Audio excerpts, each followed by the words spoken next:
Yeah, you never realize how big these things are until you have them up close like this.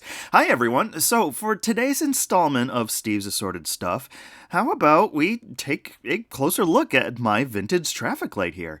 And yes, this thing is totally real, and yes, I did procure it through totally legal means, but more on that in a bit.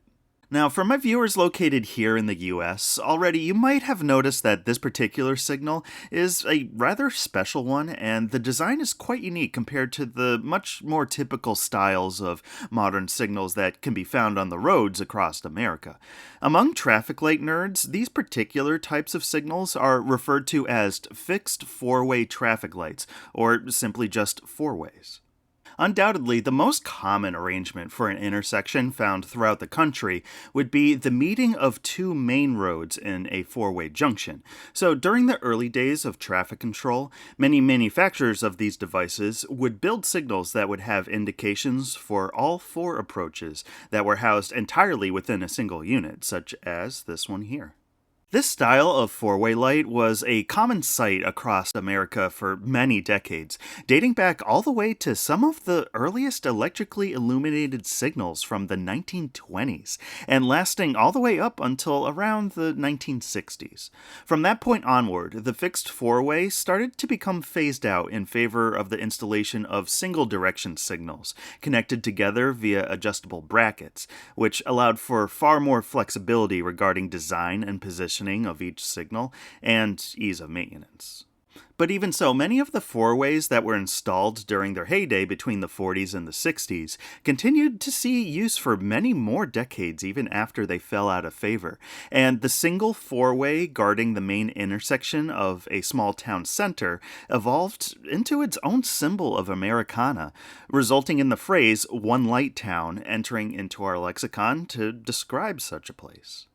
Now, throughout their time period, numerous signal manufacturers produced four-way lights such as these, with some of the big names in the business, such as Eagle, Marble General Electric, Southern Signal, and Darley, all producing variants of this design throughout the middle of the 20th century. But perhaps the most distinctive and well-known brands of four-way signals would be the very same company that produced my particular signal here, Crouse-Hinds of Syracuse, New York. Now, Crouse-Hinds signals of this era always had a unique bit of flair to them, with many signals featuring a sort of Art Deco styling that really stood out compared to the more industrial designs of the other manufacturers.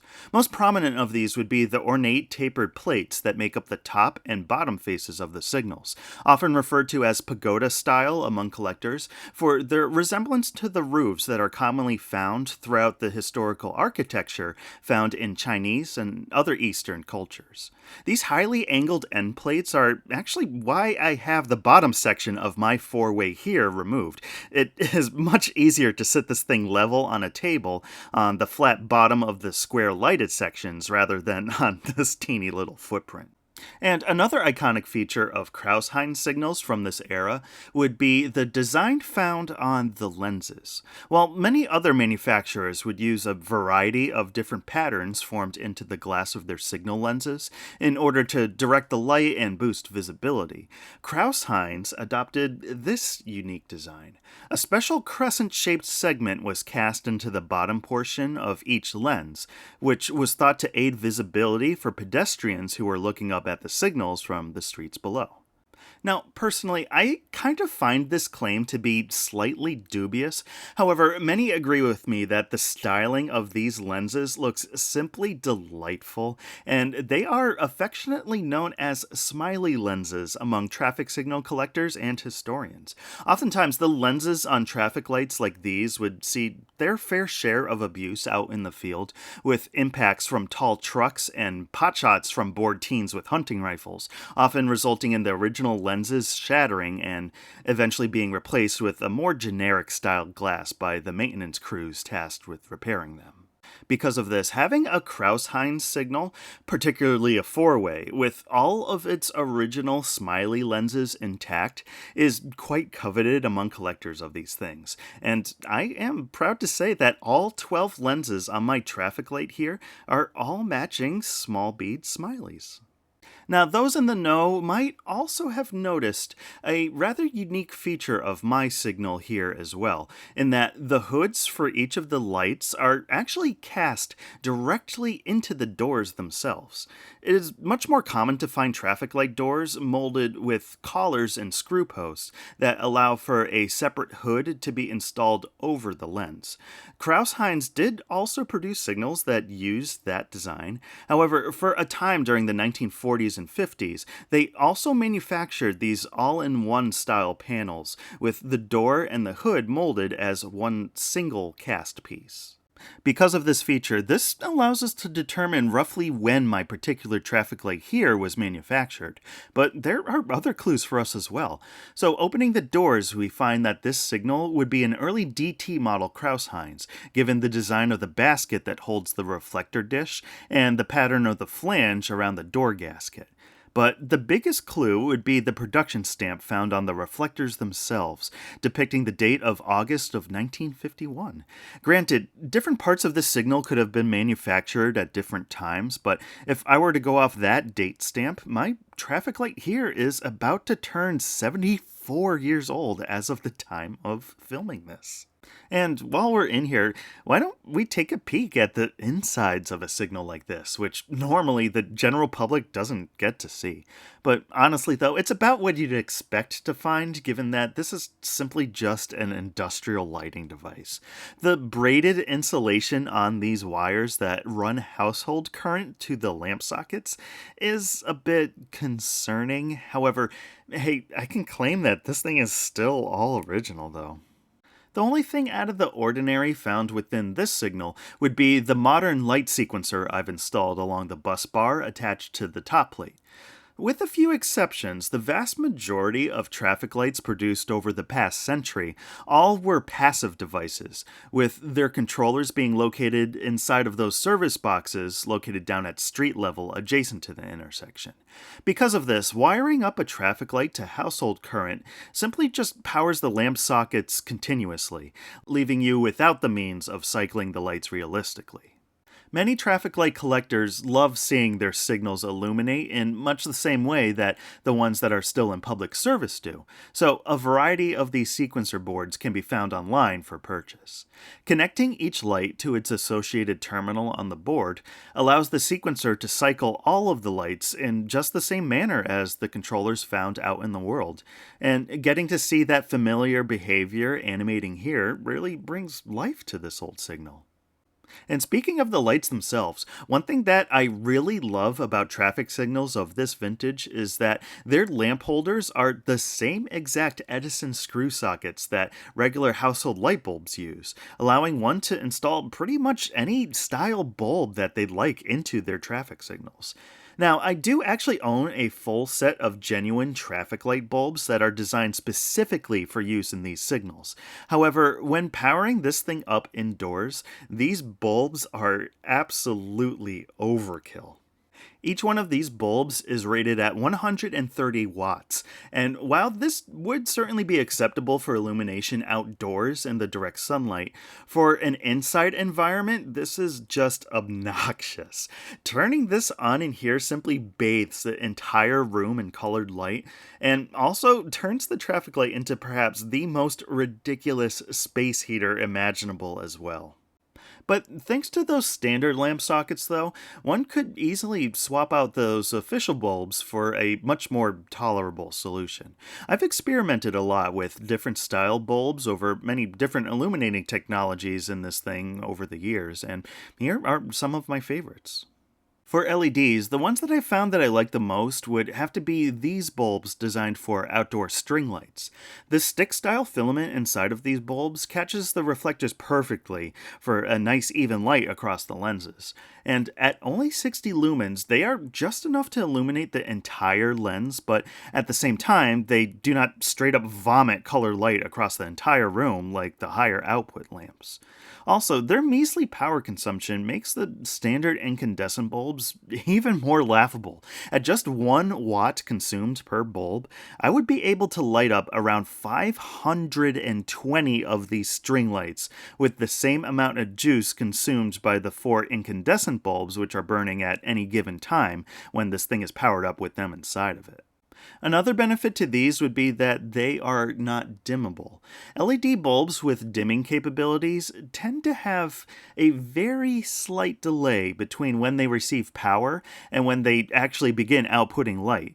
And so in a traffic light with a sequencer like mine, LEDs with built-in dimmer support often result in a very brief gap in light whenever the sequencer cycles the lights. LEDs without dimmers, such as these bulbs here, light up the very instant they receive incoming power. So when used in my traffic light here, they behave much more accurately. I'm sure to some this isn't a big deal at all, but I'm an insanely pedantic person, so that gap in light with dimmable LEDs is entirely unacceptable for me. But of course, with how flexible the technology is, there are quite a few other options in the LED world that could also be used here. One might think that colored party bulbs, such as these ones that I have here, would make great contenders for an application like this. However, there is a major flaw with these particular bulbs that results in my dislike for them. While they are non-dimming bulbs, so they fortunately do have that instant on-off ability that I mentioned before, their Achilles heel lies in the fact that Philips chose to use monochromatic LEDs for the construction of their filament sticks. Rather than putting out a broad spectrum of light like most lighting technologies do, the LEDs within these bulbs emit a pure wavelength of the light in their respective colors. This results in a really off-putting and artificial looking color cast to the traffic signal when these are installed. The red bulb looks fine enough, nothing too much to complain about here, but that yellow bulb has a very sickly looking cast to it, and worst of all is the green, which looks downright atrocious. The go indicator on pretty much every traffic light out there traditionally never was colored a truly pure green. Rather, the lenses always had this rather bluish green, almost turquoise color to them. However, given that the LEDs in this bulb emit an absolutely pure wavelength of only green light, this means that there is no other light across the spectrum for this lens to tint on its own. Only that pure green light ends up making its way out of the lens, and it just looks plain awful here. Look, I can even demonstrate this for you here. If I take that green bulb and install it into the housing for the red aspect on my traffic light here, if I close the door on top of it while it's illuminated, you can't even tell that it is powered on. The red lens on the door filters out all other wavelengths of light with the exception of red, and being that the LEDs within that green bulb emit only green light and not a single drop of anything else, nothing ends up making its way out of the lens.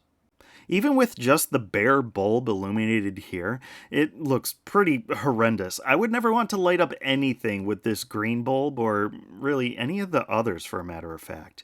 The proper way to do colored light bulbs like these would be to either have plain white LED filaments underneath tinted glass, which in a way is exactly the same method the lenses on a traffic signal like mine tint the light from the bulbs underneath them.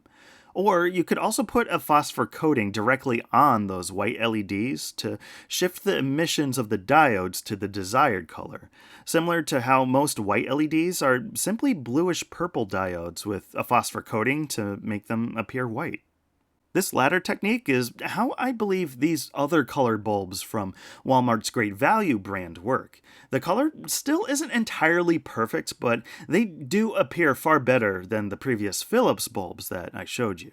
And if I do that demonstration again with the green bulb installed into the red socket, we can in fact see some light coming through after closing the door, proving that the Walmart bulbs are in fact emitting a broader wavelength of light than just the color that they are intended to produce. I'm still not the biggest fan of how they appear, but it's definitely a reasonable contender for use here in my traffic signal.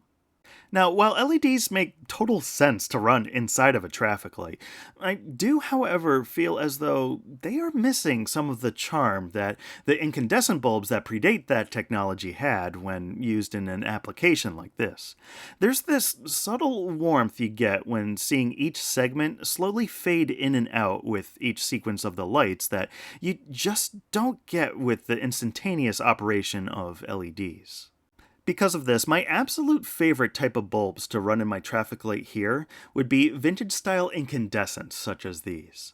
The large filaments inside these bulbs, coupled with the relatively warm color temperature that these specific lights burn at, all sort of combine into a wonderful bulb that softly fades the light in and out whenever they're powered up. My particular favorite style in this range of bulbs would be these candelabra-shaped ones that have full-size Edison sockets on their base. The relatively low lumen output of these works fantastically for illuminating the lenses, but not the entire room. Now, with how much I love the look of these incandescent bulbs, does that mean that I am on team LED traffic lights on public roads was a terrible idea? No, absolutely not. For the traffic signals that are still in service today, LED lamps or modules in those lights have substantial benefits compared to the incandescent bulbs that predate them. Municipalities see considerable cost reductions by employing LEDs in those fixtures, both in regards to maintenance, since LEDs can sport significantly longer life expectancies over incandescent and need far less replacing, and simply in just operating costs alone. My previous demonstration comparing those teeny little 1 watt LED string lights to the full power 130 watt incandescent bulbs doesn't really make for a good real life comparison, given that no signal tech in their right mind would ever install such a pathetic little LED into a functional signal. However, this disparity becomes much more obvious when you look at the power consumption of some of the current LED modules for traffic lights that are in use today. An 8-inch drop-in module that would be compatible with the size of the lenses on my Crouse-Hinds signal here tends to only draw around 10 to 20 watts depending on the manufacturer. Even if we go with that higher power figure of 20 watts, I can run this traffic signal with an LED module in all 4 directions and still not even equal the power draw of just a single one of those incandescent bulbs. And with the signal redundancy specified by the MUTCD, which requires at least 2 signals illuminated in every direction at a given intersection, plus any additional traffic or pedestrian signals that are also installed at that location, the cost savings for using LED technology over incandescent increases exponentially. Of course, there will always be those who always like to bring up the argument of, oh, but since LEDs run cold, they don't melt the snow as well, and a signal could be blocked during a blizzard. Okay, yes, this could potentially be a scenario which can afflict a traffic signal under very specific conditions. However, those that make this argument tend to ignore 2 massive details regarding this discussion. First off, this might require you to think back a bit to driving school, but it is a law that a traffic signal on public roads that shows no indication or otherwise has their aspects obscured or unintelligible must be treated as a full all-way stop. Snow is blocking the signal's lights? Well, that signal is now a stop sign for everyone approaching the intersection by law. And, well, secondly, if the weather is inclement enough to prevent you from seeing a traffic signal's indicated state, why are you even on the road in the first place? But I digress. There's a lot more nuance to that discussion, though, and I'm sure there has to be some other YouTuber out there that is even more pedantic than I am, who has covered this discussion with far more detail than I ever could, so please feel free to go find that one for more information on this topic. But getting back to my point, LED modules and traffic lights installed on public roads are tremendously good ideas. However, this traffic light here is my traffic light, and unlike the ones out in the wild, which are always burning 24/7, I only run this thing indoors for just, an hour or so every once in a while, so I can run any dang light bulb I want in this thing. Oh, and yeah, one thing that I really haven't touched on yet, apart from, well, my very first clip of this video, is the general size of these things. It's a bit hard to get a sense of scale regarding just how big traffic lights are when they are all the way up there above your head, hanging from a span wire or bolted to a mast. But up close, these things are big. And yes, while my four-way here technically occupies more space than signals that only face a single direction, considering that 4 lenses and reflectors have to fit within each face on this signal, even just the regular single direction lights themselves can get bigger than this. The lenses on my Crouse-Hinds here are 8 inches in diameter. However, at most intersections nowadays, it is much more common to find full 12-inch lenses on all of the lights. Add in the additional space created by the doors and signal body between the lenses, and a standard 3-aspect traffic light already is approaching 4 feet in height. And if I were to reattach the base plate and factor in the hanger on top of my 4-way signal here, this would also bring it up to around 48 inches in height as well. While the televisions behind my Crouse-Hinds might be a decent enough point of reference for some of you, to really give you an accurate size comparison, here's my signal next to a banana, a cat, and my Sony KV-9PT50. But after all of this, though, I'm sure there are 2 questions that many of you might be thinking while I brought you along on this tour of my traffic light here. First off, why do I own this traffic light? And perhaps even more importantly, how did I get this traffic light? To answer that first one, well, simply put, I am just a ridiculous person. But the longer explanation of that answer would have to do with the fact that I've just always been fascinated by these things. Perhaps all of that time during my youth watching Mr. Rogers' Neighborhood and seeing that traffic light that was part of the set during every episode might have been the inspiration for me to acquire one for myself here. And as for how I came into owning this light, well, one of my longtime best friends since high school had a grandfather that actually owned 3 of these things. Her grandfather was a master electrician and managed to save 3 of these lights from the scrapyard after a public works department for a town here in Connecticut decommissioned them during what I was told was around the 1970s. Eventually, after her grandfather's passing, the 3 signals found their way into the possession of my friend's aunt. And when she decided it was time to clear house, my friend reached out to me and told me about them. And naturally, considering that I am a complete maniac, I jumped on that opportunity and ended up buying all 3 of them. 2 of the other signals, another 3-aspect 4-way just like mine here, and a 4-way beacon with a downlight, I ended up selling to a couple other collectors, but the nicest one of the bunch I kept for myself here. And that's the story of how I ended up with this traffic light in my collection. It was absolutely one of those buy this now, otherwise you'll never get another chance like this again scenarios, so I'm certainly glad I took it. As my light sits now, it is in fantastic shape and completely unrestored. Of course, though, this signal is at the very least 70 years old now, quite a few decades of which it saw full exposure to the elements. Remarkably, though, it has held up very well. Surprisingly enough, this entire thing, save for the iron hanger at the top, is constructed entirely of aluminum with brass fittings. While it's still not a light object given how large it is, it's still somewhat lighter than what you would expect, and considering the materials that it is made from, these signals are tremendously corrosion resistant. My signal here, though, has definitely been repainted at some point, and it was a rather sloppy repaint to boot. These particular Crouse-Hinds signals never were painted yellow from the factory. Rather, they were all rolled off the assembly line in a dark matte green finish. You can actually see the original color on mine here when you take a look at the insides.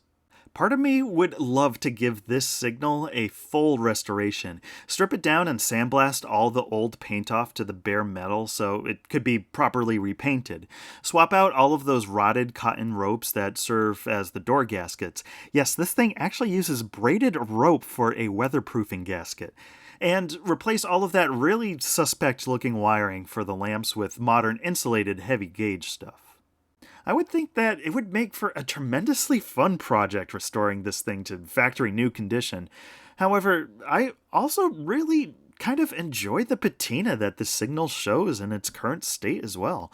All of the grime, flaking paint, rust staining from the hanger, and other imperfections tell a wonderful story about this traffic light, and seeing it in, well, relatively excellent off the street condition after being in storage for so many years is a real treat. Given that I currently display this thing indoors without any exposure to the elements, I'm most likely going to keep it just the way it is now for the foreseeable future. However, it would be a dream of mine to somehow find a way to hang this signal outside should I eventually move into a home with a yard that would work around this idea. Should this ever become a reality, I'd at least replace those door gaskets and do everything I can to seal up the insides to keep the weather and the bugs out. We'll cross that bridge when I get there, though. However, I do still have the option to see signals like these outdoors where they belong.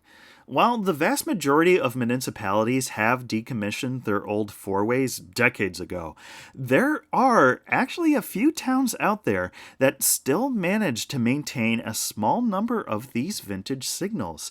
And if you know where to look, you can still find four-ways like these still in service in the wild. Somewhat locally to me, a few towns in upstate New York, such as Albany and Utica, still have a number of these old four-ways hanging around in their neighborhoods. In fact, here is a pair of Crouse-Hinds, exactly like my own signal, that are still in service today. I recorded this footage last Easter weekend up at the intersection of Quail and Warren Street in Albany. In fact, there are a number of four-ways just like these that dot the entire length of Quail Street. What's even more wild is the fact that everything in this intersection is a complete relic, including the fact that these signals are still running incandescent bulbs, and they are even being controlled by their original electromechanical sequencer.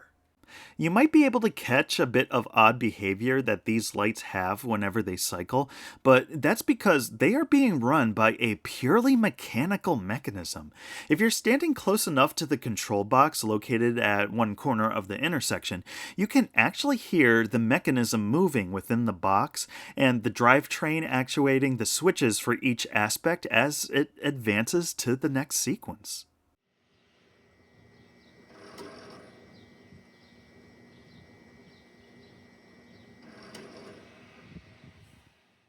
In the modern age of computer controlled traffic systems that have been in place for literally decades now, it's just absolutely wild that these ancient systems are still in use in a few locations such as these. It's sort of mind boggling, at least for me, considering that these signals could have been directing traffic out here for upwards of 70 years now. Heck, even one of these Crouse-Hinds four-ways even has its original smiley lenses still intact. But nothing lasts forever, though, and as the years go by, the number of these things that are still in public service sadly continues to dwindle. Obviously, replacement parts for these things are practically non existent, especially within the controllers themselves, and one by one, they do continue to be replaced by the local public works departments as they eventually fail. However, their longevity, having been able to last this long, running pretty much 24/7 for more or less the entire lifetime of your average human, certainly deserves a tremendous amount of merit. But that about does it for this tour of my Crouse-Hinds traffic signal. Oh yeah, well, as I'm sure many of my longtime viewers know, I do also have these two other signals that adorn the opposite wall of my game room here. But these two are far less interesting than my four-way signal though, given that traffic signals like these are pretty much contemporary to what you'd see out on the streets today. I do have them running off the same sequencer though, which allows them to cycle phases in sync with each other. Perhaps the only noteworthy thing about this pair is that my pedestrian signal here actually has the older text commands on it. These ped heads with the written out walk, don't walk segments were phased out during the early 2000s for the much more universal handyman pictograms that we see pretty much everywhere today. But like how they do things up in Albany and Utica, though, there are a few towns here in Connecticut that just never seem to get the memo, and you can still find some text commands if you know where to look. And if you happen to be signal peeping down in places like Meriden, you can even stop for lunch and get yourself a real steamed ham. And yes, how can I not name drop both Albany and Utica and not make that reference? But, anyways, that about does it for this video. I hoped you enjoyed it.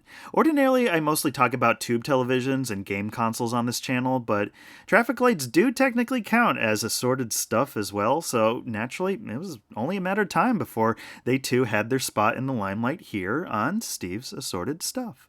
But I thank you all for joining me once again, and I've got some really cool stuff coming up on the horizon for you all, so definitely stick around for that. But in the meantime, though, until we meet up again in the next episode, as always, have a great day, everybody.